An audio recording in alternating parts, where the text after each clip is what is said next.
शासन निर्णय म्हणजे काय, ज्याला आपण GR म्हणतो इंग्रजी भाषेमध्ये आणि त्याला आपण मराठीमध्ये शासन निर्णय असं म्हणतो. तर शासन निर्णय म्हणजे काय, तर राज्य शासनाने किंवा केंद्र शासनाने एखाद्या विषयाबाबत घेतलेला अधिकृत निर्णय त्याला आपण शासन निर्णय म्हणतो. जे की आता जरांगे पाटील आले होते मुंबईमध्ये, शासनाने देखील एक शासन निर्णय काढला होता, त्याला आपण GR म्हणतो. ठीक आहे. तर त्याला GRला आपण इंग्रजीमध्ये काय म्हणतो, गव्हर्नमेंट रिसोल्युशन. ठीक आहे, असं देखील आपण म्हणतो.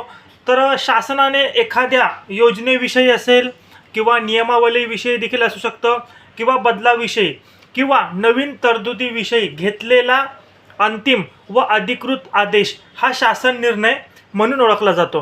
ठीक आहे. तर शासन निर्णयाचं वैशिष्ट्य जर आपण पाहिलं तर शासन निर्णय हा नेहमी लिखित असतो. ठीक आहे, लेखी स्वरूपात असतो.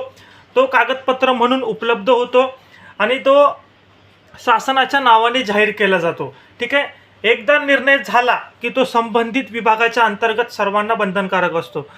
संबंधित विभाग म्हणजे कुठला असेल की वेगवेगळे विभाग असतात. शिक्षण विभाग असेल, गृह विभाग असेल, महसूल विभाग असेल, प्रत्येकाचे शासन निर्णय असतात. तर शासन निर्णय हा मित्रांनो सार्वजनिक स्वरूपात देखील उपलब्ध असतो. हे निर्णय शासनाच्या अधिकृत जे काय संकेतस्थळ असतं त्यांच्या त्या पोर्टलवर तुम्हाला पाहायला भेटतो.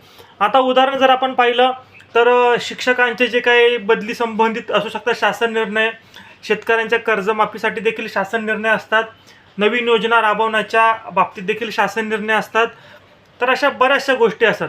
थोडक्यात काय, तर शासन निर्णय म्हणजे शासनाची अधिकृत लिखित घोषणा किंवा आदेश जी त्या विभागाची सर्व कामकाजाची अंतिम मानली जाते. ठीक आहे.